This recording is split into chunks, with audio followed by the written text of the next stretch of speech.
Alaska Matters Radio. Today, November 18th, 2014. I'm Chris Story. Joseph Kennedy died today in 1969 at the age of 81.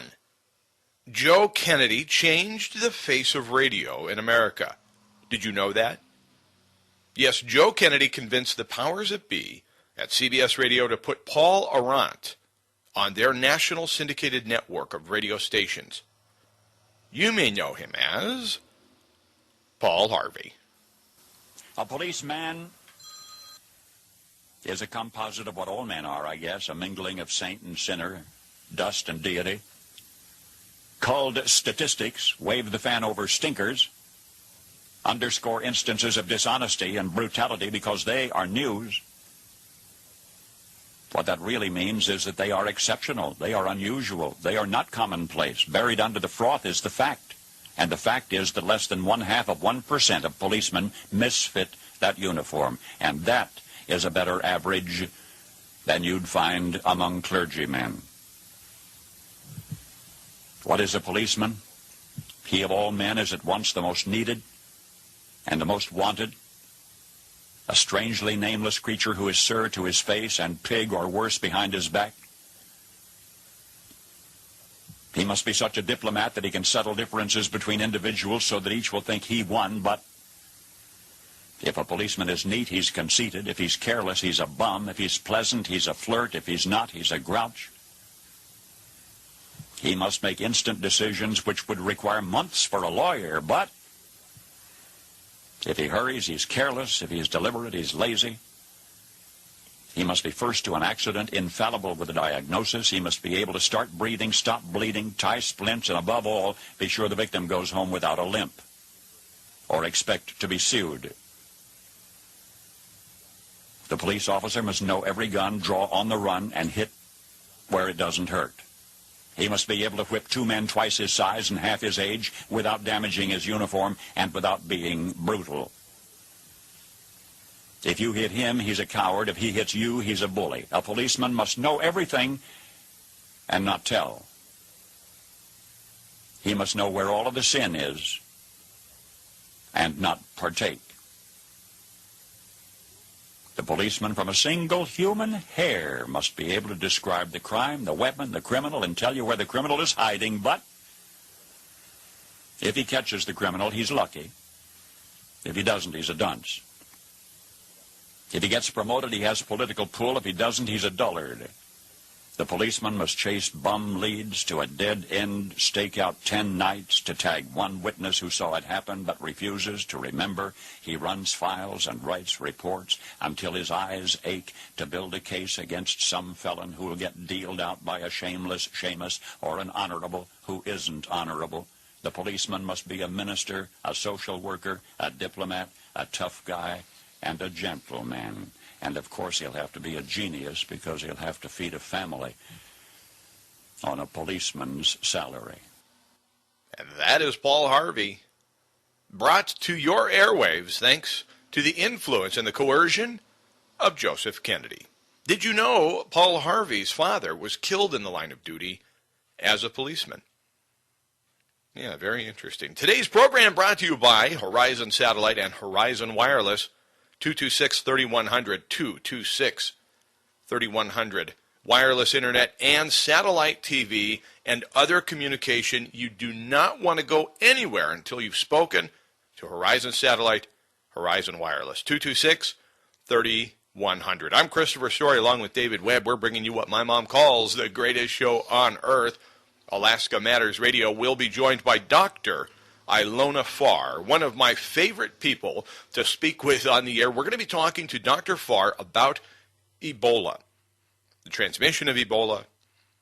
I'm going to ask her if we should ban flights, in her opinion. As a doctor, would she go to Ebola-ridden Sierra Leone or Liberia? As a doctor, when she came home, would she be upset if we asked her to stay in her room for 21 days? We'll talk about that. Also, if we can, we'll sneak in a couple of comments on Senator Begich and Obamacare. I can't help but scratch that itch when the doctor's in the house. Also, we'll be giving away 2 Blackwater Bend Espresso coffee cards and much more. Oh, don't forget, if you didn't know, If you're following me on Facebook, you already know this. If you didn't see it on Facebook, Tara Kane with Anchor Point Natural Foods will weigh in, along with some of Jimmy Kimmel's audience, on GMO foods. What is a GMO? You'll find out here on Alaska Matters Radio. Blackwater Bend Espresso makes this portion of the program possible. I reluctantly brewed up a pot of Blackwater Bend Espresso the other night. I say reluctantly at my Sunday night family dinner because my uncle was there and he consumed, as I feared, the entire pot. Yeah, that's right. Don Blackwell was over for dinner, as they are every Sunday, and this time I did brew up some Blackwater Bend Espresso. They knew from last week's program that, in fact, I had gone out to Blackwater Bend to pick up another supply of beans, and they said, hey, grind it up, boy, brew it up, boy, and I did, and he consumed every last drop. So you can get yourself prepared for the holidays and all of those mooching types that come over.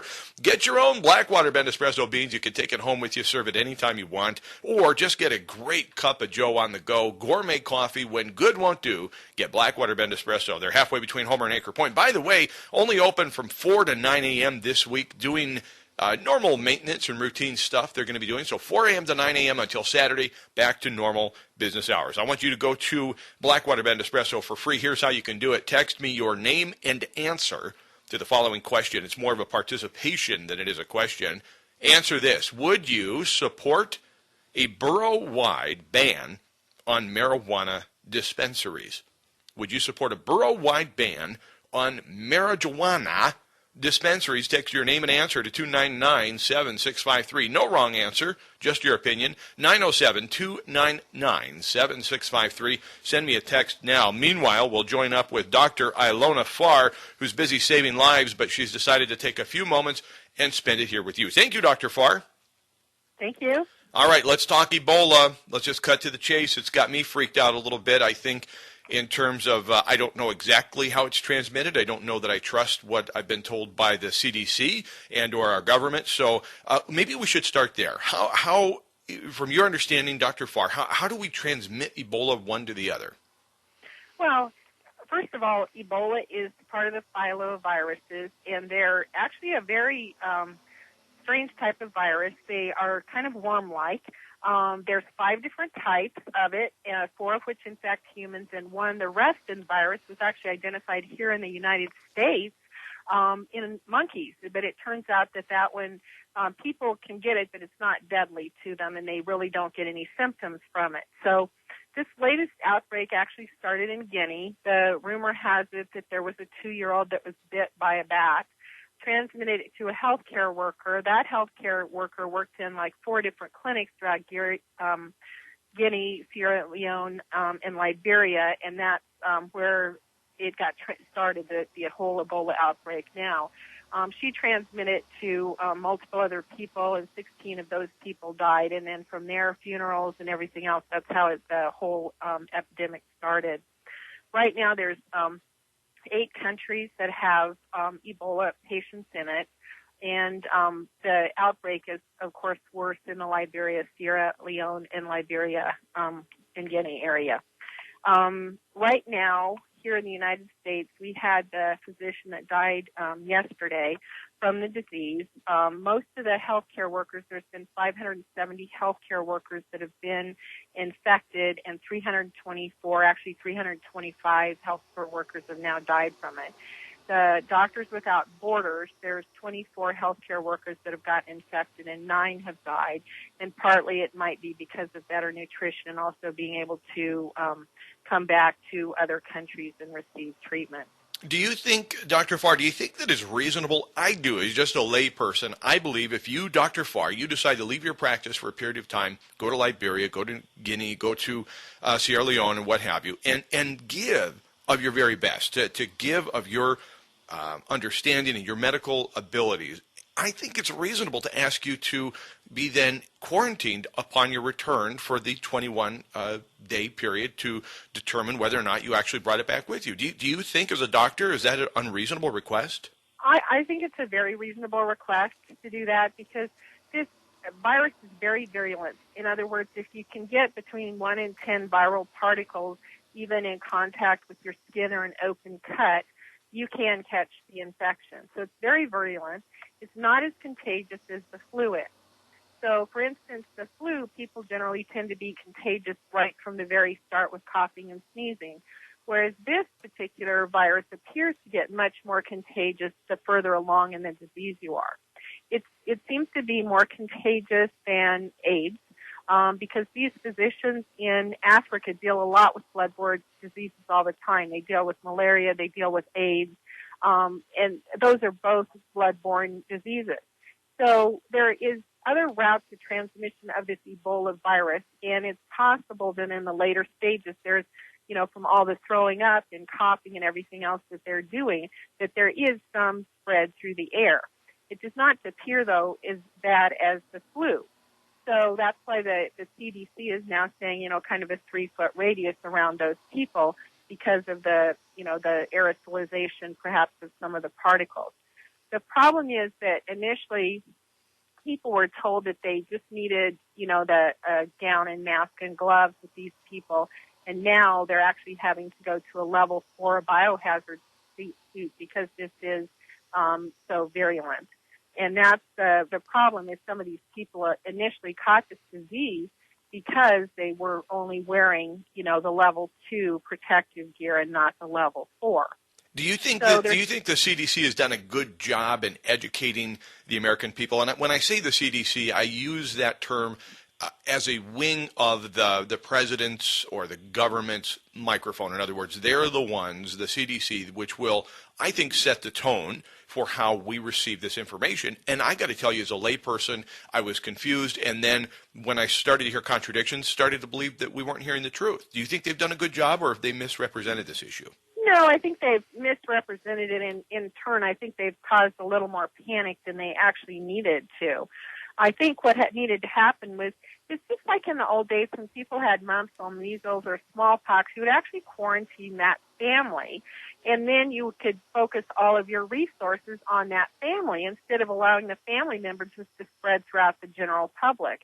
And so what it would be good to do is actually more quarantine those countries so you have a very limited number of people coming in and out, and you can actually bring all the resources. So instead of all these hospitals around the United States spending literally millions of dollars in terms of getting protective gear for everybody, getting the training, getting the protocols and everything, instead of all that money being spent here, and some of it's good money because we need to be ahead and prepared for a pandemic here. Yeah, you bet. But I would rather have seen the money actually go to those countries and get the protective gear for the healthcare providers and stuff, because like in Liberia, there were only 136 doctors for 6 million people, wow, and 5 of those have already died.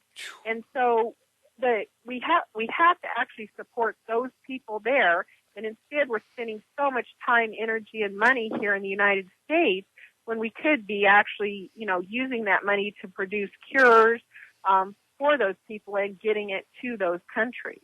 My guest is Dr. Ilona Farr. I'm Chris Story. You're listening to Alaska Matters Radio. Well, is Alaska prepared?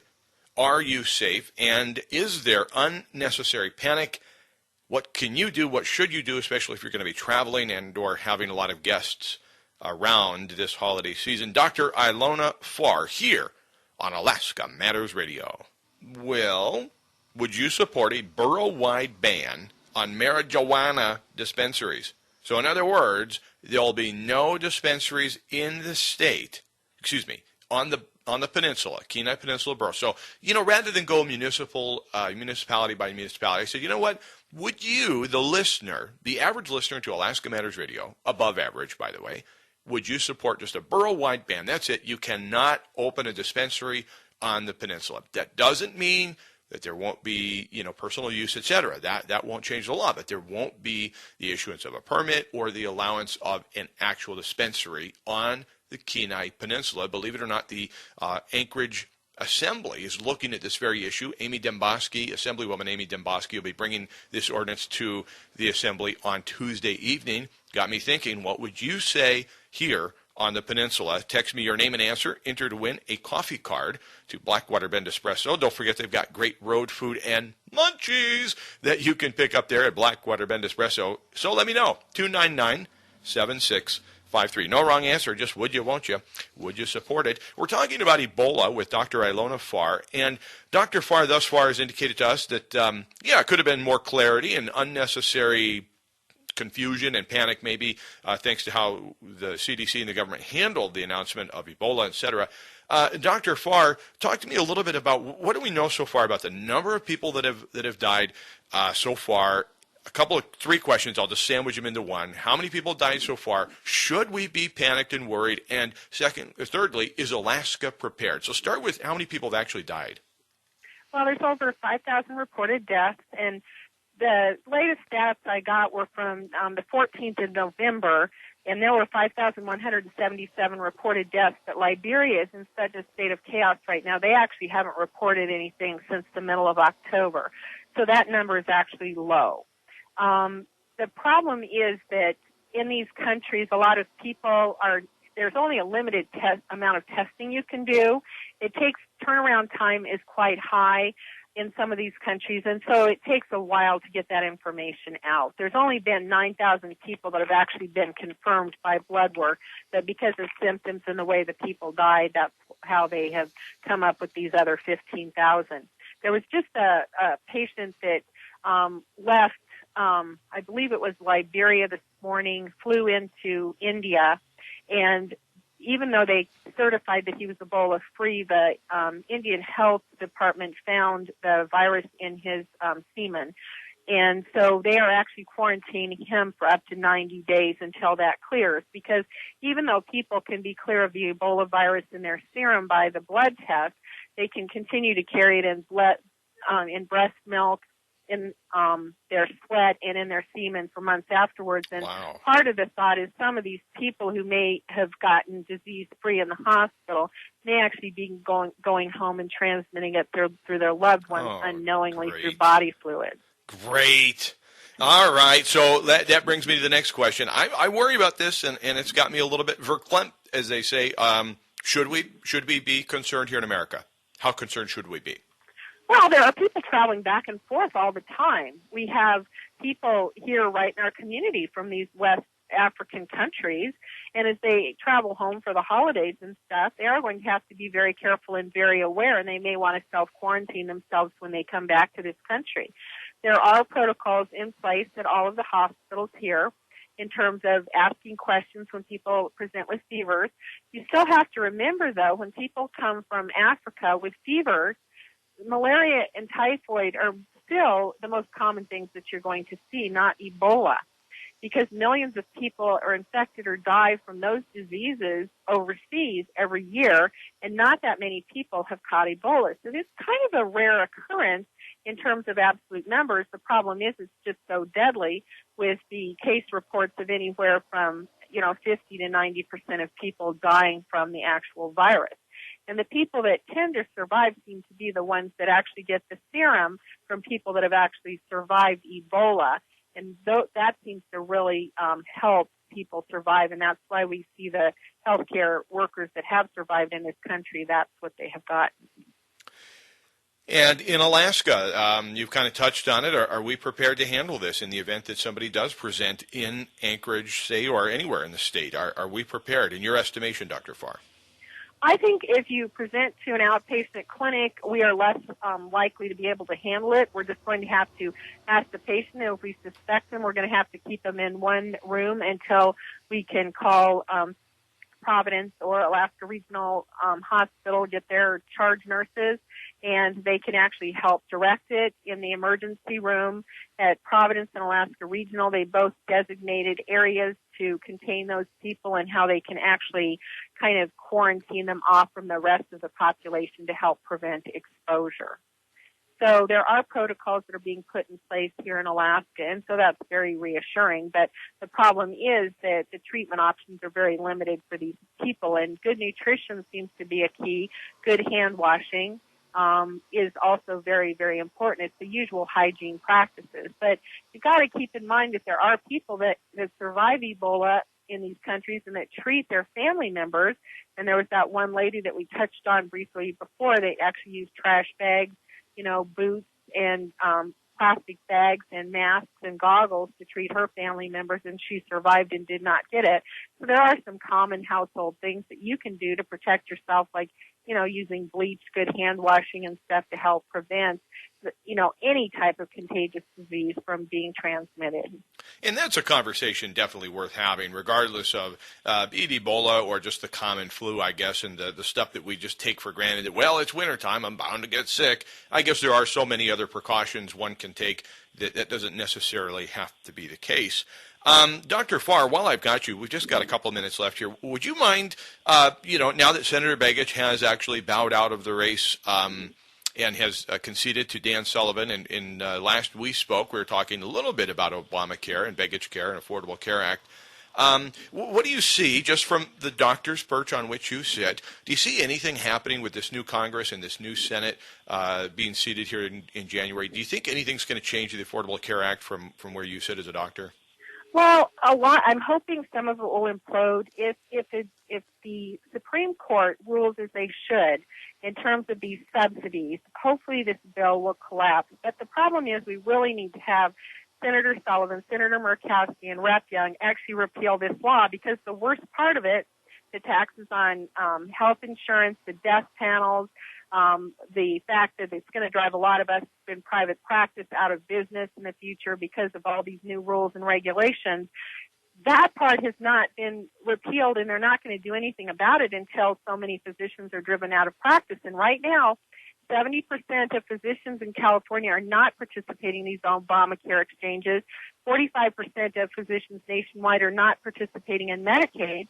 Part of it's because of lower reimbursement, but a lot of it has to do with the limited formulas and limited things that people on Medicaid can actually get.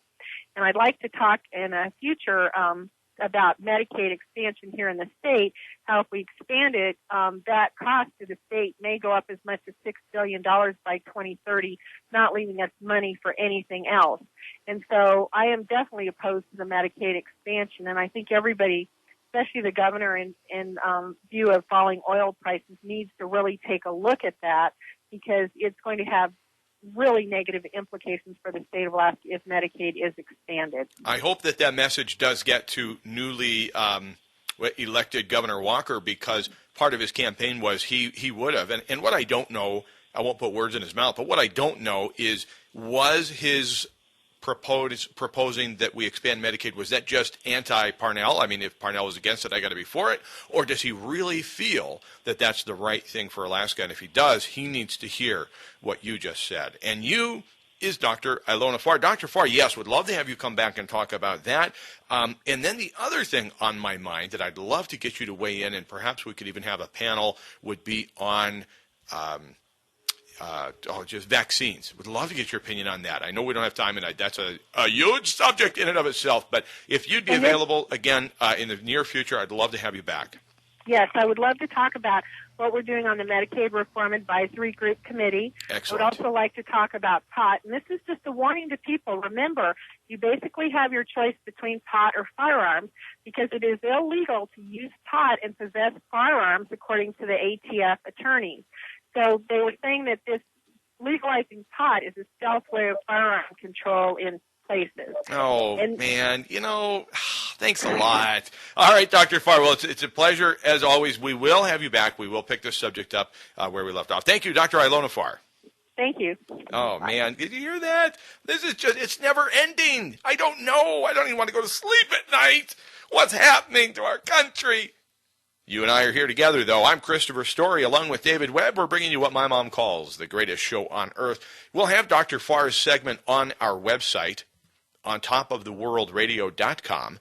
On topoftheworldradio.com, we will, I'll piece that segment all by itself, because I think Dr. Farr is making by far, pun intended, a good argument. I think that's probably the most localized and succinct argument that I've heard about Ebola and discussion around it. Now, a lot of you are weighing in, and in fact, I think so far, I just glanced briefly at the cellular device. I believe only one of you so far has said, no, you would not support a borough-wide ban on marijuana dispensaries. Looks like everybody so far weighing in, and there's about, a couple dozen, looks like about 24, 25 so far, all saying, yeah, So far, but one, they're supporting the ban, a potential ban on marijuana dispensaries on the Kenai Peninsula. Amy Demboski, running for Anchorage mayor, is proposing, this will come to the assembly on Tuesday night, a municipal-wide ban on marijuana dispensaries. It would not ban personal use, and I think that is probably the real thing to remember here. It's not a matter of using it in accordance with the law, possession in accordance with the law. It's the dispensary. Where shall it be for sale? And I think that what Assemblywoman Demboski would like to see is not see our marijuana stores popping up on Diamond Boulevard, 4th Avenue, I guess dotting the landscape, similar to what you see with liquor stores, and that's the age-old argument, has it not? We've got breaking news out of Kodiak. We're going to talk a little bit about Senator Begich, former Senator Begich. I don't think it's too early to call him that. We've got a computer hacker, too clever by half. He landed himself in jail for a long time. We'll talk about why. TBC Radio brings you your word of the day, and we'll continue to take your answers to the Blackwater Bend Espresso Mindbender. The question is, would you support a borough-wide ban on marijuana dispensaries? Text your name and answer. Enter to win at 299-7653. 299-7653. Again, only one so far. Now, of course, several texts have just come in, but only one that I've noted so far has said no, wouldn't support. Everybody else is saying, yeah, we would support. Also on the other side, Tara Kane's going to weigh in on GMOs. We've got Jimmy Kimmel's audience. Actually, it's not his audience. It's a group of people down at the farmer's market. You're going to love this. And Tara Kane cleans their clock here on Alaska Matters Radio. Modern slavery, according to Gallup, estimates over 35 million are enslaved around the world. It breaks down like this: India, China, Pakistan, Brazil, Nepal, Ethiopia, Indonesia, Nigeria.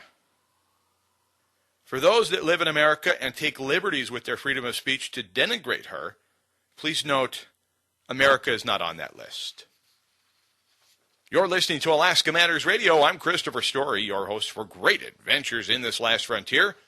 David Webb is your 35-year producer, back up at the mothership of KPEN FM 102. While this program's only been on the air 3 years, of course, Mr. Webb has been there producing for and executing great radio for 35-plus years. I was giving and paying homage to Paul Harvey earlier on in the program.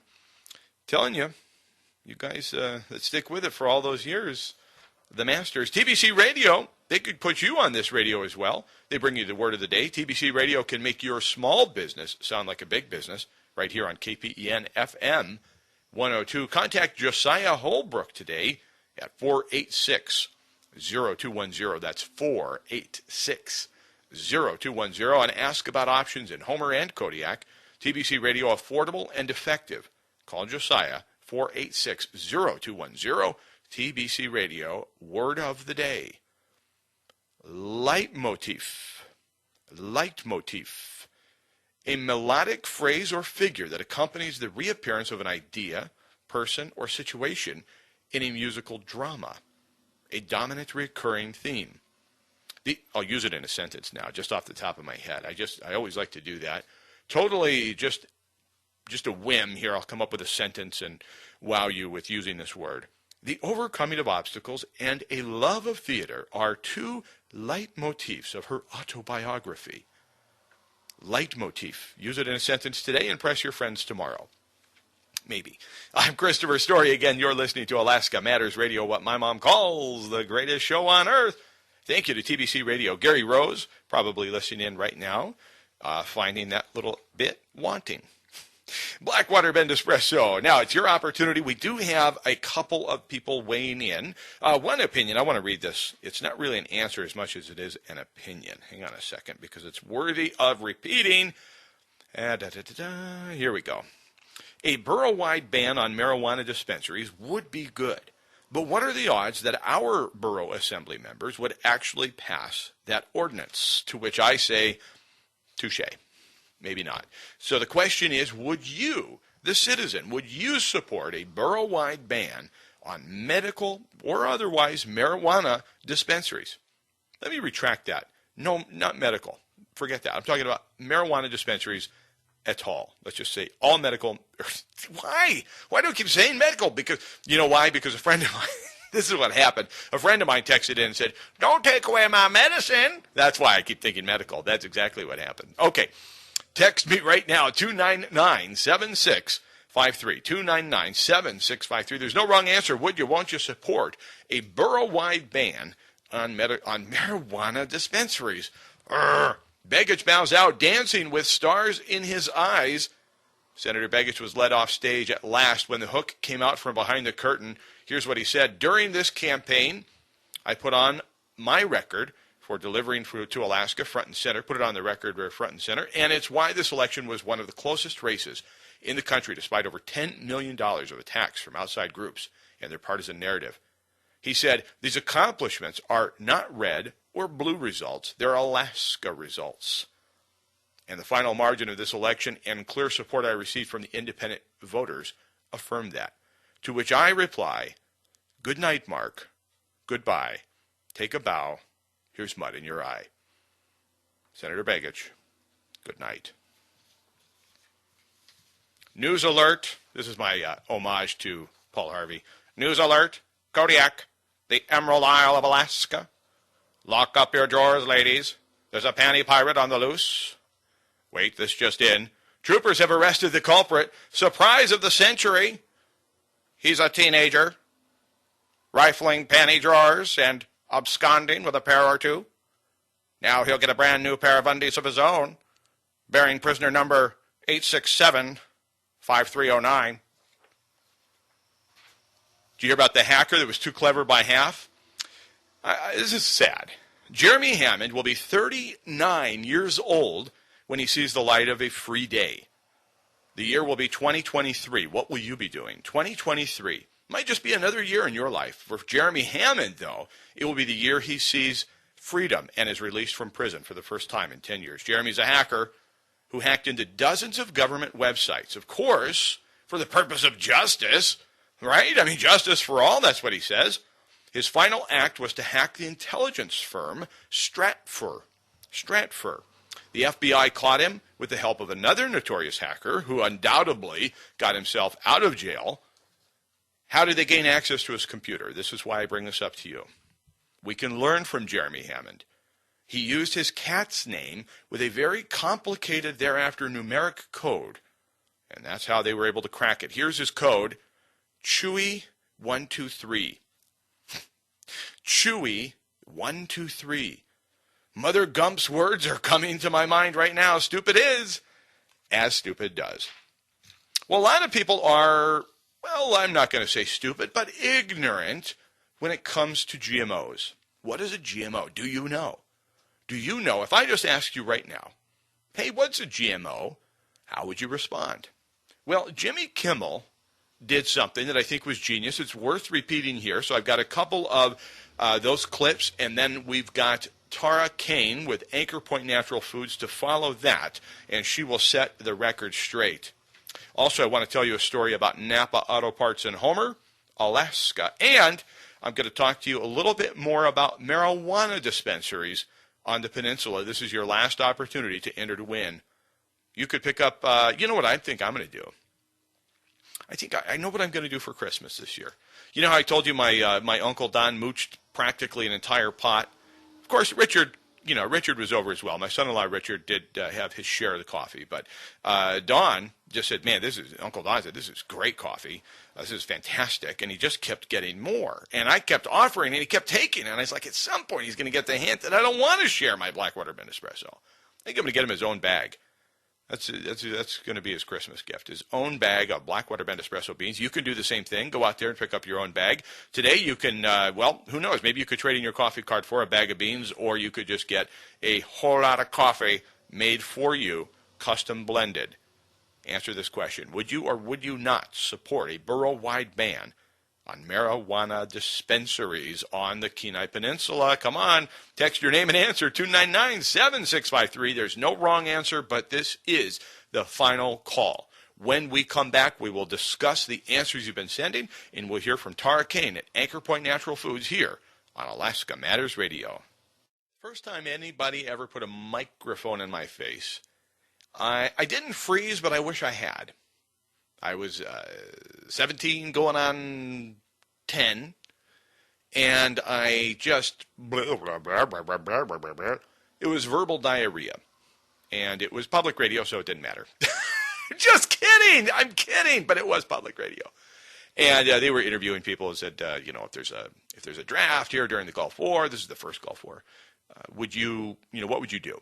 I said, well, I'd be a conscientious objector. No blood for oil, man. And I put up my 2 fingers, indicating peace or ignorance. I'm not sure at the time what it really was. And the next time, Tim White came to Bay Realty. We were doing a big open house at Bay Realty where I was a realtor. And Tim said to Deborah, I said, well, is there anybody who would want to be on air? And she goes, oh, I know Chris will be. And this is probably about 12 years ago. And I said, oh, yeah, I'd love to. And Tim is there. He gets the remote all set up. I put the headset on, and he comes back. Tim White reporting from Bay Realty. And anyway, I was just all like excited. And he says, tell me a little bit about the food here, Chris. There's carrots and some good food. Oh, it was awful. So I have sympathy for people that when we're not accustomed to talking into a microphone or being asked, you want to look good if a reporter comes up to you and asks you a question. So I get it. But Jimmy Kimmel sent out a reporter, air quote, reporter, to a local farmer's market there in Los Angeles and asked people about GMOs. Take a listen. It's funny. It's very funny. It's very enlightening. And then Tara Kane is going to knock it out of the park. Do you try to avoid GMOs in your diet? I do. Yeah. Tell me why. There's just a vibration with GMOs. For me personally, just something that I don't particularly want to put into my body. What does GMO stand for? Genetically modified. Genetically modified. Yo. The. Oh. I don't know. Bishop Don Magic Wand, what is a GMO? Well, I'm not really sure. You have to make me familiar with that. What is a GMO? Do you try to avoid GMOs in your diet? Yeah, absolutely. Why is that? Just the effects, I guess, on myself. What does GMO stand for? Oh, man, putting me on the grill. Let's see. I don't even remember. Do you try to avoid GMOs in your diet? Absolutely, Why? because they're not good for you. What is a GMO? It's genetically I don't know, what is it? If you are eating whole foods, you want to eat what you're eating. You know what I mean? You want to eat what you see. And so, and you're avoiding processed food, but when the whole food is somehow contaminated, that's kind of making it a moot point. What does GMO stand for? Genetically manufactured. Oh. What is a GMO? General modified ingredient, right? What is a GMO? It's a something modified. Do you try to avoid GMOs? Sometimes. Not a whole lot, but, I try. What is a GMO? I don't know. I swear. I was just going along with it. I don't know what GMO is. What is a GMO? I don't know. I know it's like some corn bad stuff, right? I know it's bad, but to be completely honest with you, I have no idea. What is a GMO? I don't know, so I really don't care. It doesn't affect me. I'm not sick. I'm fine. So. All right, Tara Kane with Anchor Point Natural Foods. What is a GMO? What's it stand for, and what is it? Hey, hi, Chris. A GMO is a genetically modified organism, and these are plants or animals created through gene splicing techniques of biotechnology, also known as genetic engineering. And it's an experimental technology that merges DNA from different species, creating combinations of plants, animals, bacteria, and viral genes that cannot occur in nature or through traditional crossbreeding. Okay, wow. I was going to ask following that, why would we want to avoid them? Maybe the answer to that question is contained in the first, but why do you, Tara Kane at Anchor Point Natural Foods, avoid GMO products whenever possible? Right. Well, I think the technology that is making this happen, I don't think there's been enough studies done to prove that it's okay to eat these foods. And it's something that other developed nations, they don't consider GMOs to be safe. Over 60 other countries around the world either have bans or have restrictions on GMO foods. What does it take for a manufacturer to get their product labeled organic? I mean, is it really just a sticker, or what is an organic food technically? It's a pretty thorough and costly process to get it done.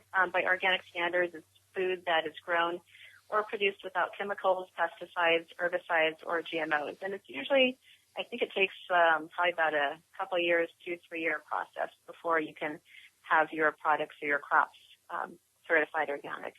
Kind of interesting. Under USDA organic certification process, they actually do allow for possible GMO cross-contamination. For example, if a crop was if an organically grown crop was contaminated, it can still be certified organic as long as the intention was to grow it organically. So what does that mean for those of us that want to buy organic? I guess we really ought to look for local. Yeah, it means that the organic product or product has the possibility of having GMOs, but on the flip side, if a food is not organic, it has a much higher chance of being genetically modified. All right, I don't feel any better than I did before. Well, I see it as an 80-20 rule. If it's organic, it's probably 80% organic, and if it's not organic, it's probably 80% GMO. So I would rather still go with the 80% that it's going to be organic. All right, thank you. Tara with Anchor Point Natural Foods, you have a healthy day. Thanks, Chris. Let's enjoy a little Lake Street Dive for just a moment while we think about that, huh? Man, I love these people.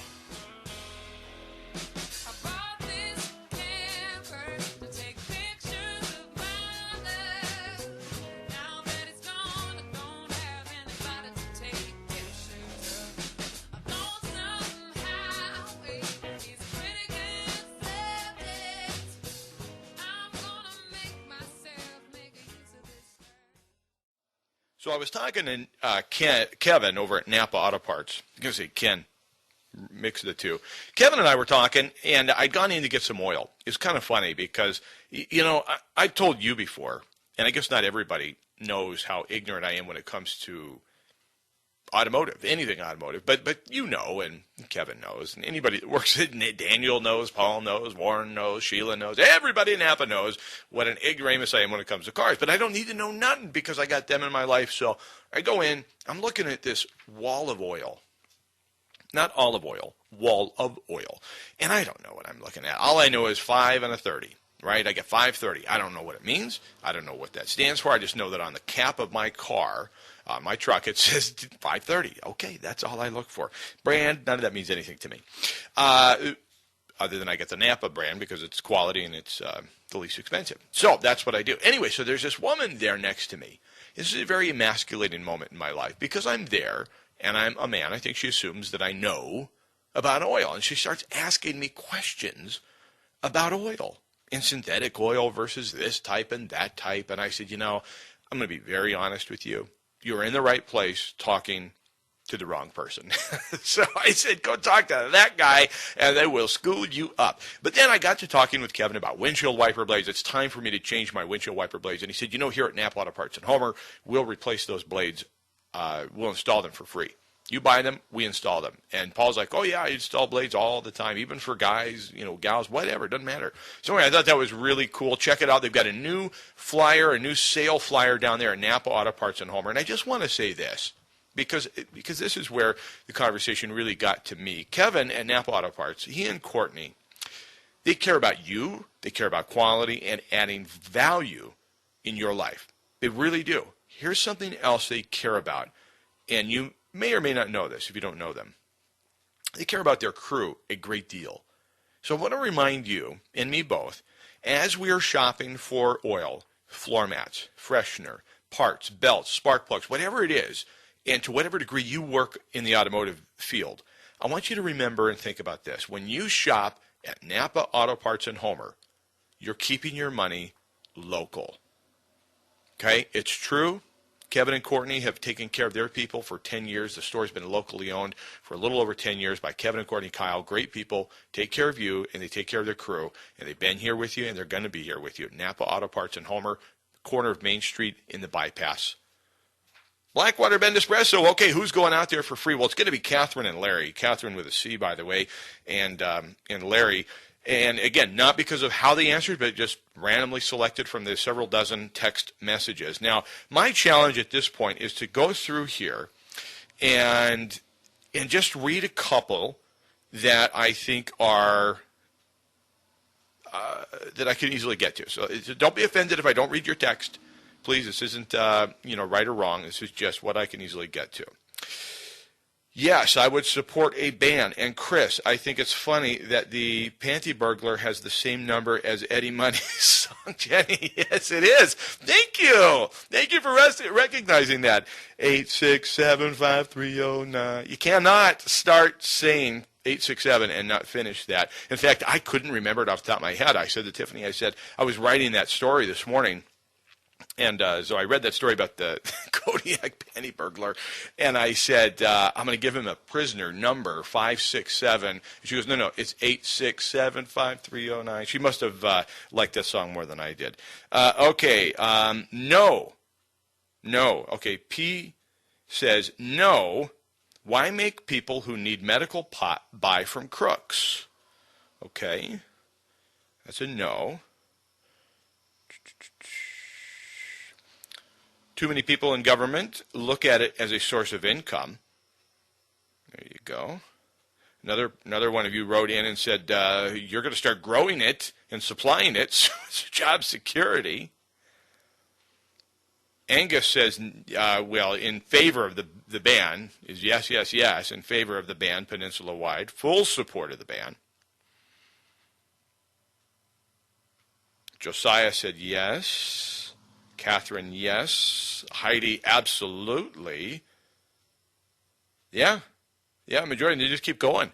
I'm looking for a couple more no's there, but it looks like a couple of you actually stand to make some money on the deal, so I have to throw your answers out immediately. I'm kidding. Remember I said there was no wrong answer, but it's an academic conversation. I'm not suggesting that our borough assembly or that your local city council or anybody's going to do anything with respect to that.